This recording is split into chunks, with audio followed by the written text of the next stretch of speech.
പ്രേമത്തിൽ ബർക്കത്തില്ല. ഒരു പെണ്ണും ഒരു ചെറുക്കനും പ്രേമിക്കുക എന്ന് പറയുന്നത് സാധാരണമാണ്, ഒരു പ്രകൃതി തത്വമാണ്. പക്ഷെ അതിൽ നിന്നും മാറി നിൽക്കാനുള്ള ഒരു ഈമാൻ, ഒരു കരുത്ത് എനിക്കും നിങ്ങൾക്കും വേണം. അല്ലാഹു ചില ചെറുപ്പക്കാരൻ ഇൻസ്റ്റാഗ്രാമിൽ മെസ്സേജ് അയക്കണ, ഇൻസ്റ്റാഗ്രാമില് തേപ്പ് കിട്ടിയവരാ കൂടുതൽ. ഉസ്താദെ ഹോളെന്നെ തേച്ചിട്ട് പോയി ഉസ്താദെ ദുആ ചെയ്യണം. എന്താ പറയണേ? ഹോളെന്നെ തേച്ചിട്ട് പോയി ഉസ്താദ് ദുആ ചെയ്യണം.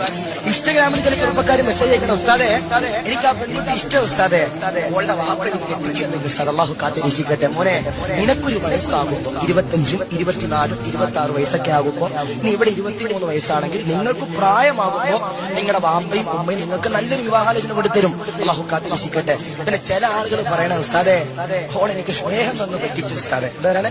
ഓൾ എനിക്ക് സ്നേഹം തന്നു പറ്റിച്ചു ഉസ്താദെ.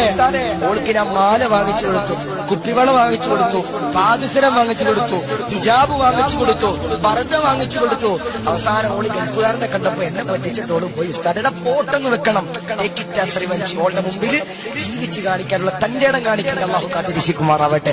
ഞാൻ പറയണത് പ്രേമം സർവ്വസാധാരണമാണ്. പക്ഷേ അതിൽ നിന്ന് മാറി നിൽക്കാനുള്ള ഒരു കരുത്ത്, ഒരു ഈമാൻ, ഒരു ആവേശം നമുക്ക് വേണം. അല്ലാഹു കാത്തിരിക്കട്ടെ. പ്രേമത്തിൽ ബർക്കത്തില്ല. ഇന്ന് നാളെ പറയേണ്ട, ഉസ്താദ് പ്രേമത്തിന് സപ്പോർട്ട് ചെയ്ത് പോയെന്ന്. പ്രേമത്തിൽ ബർക്കത്തില്ല.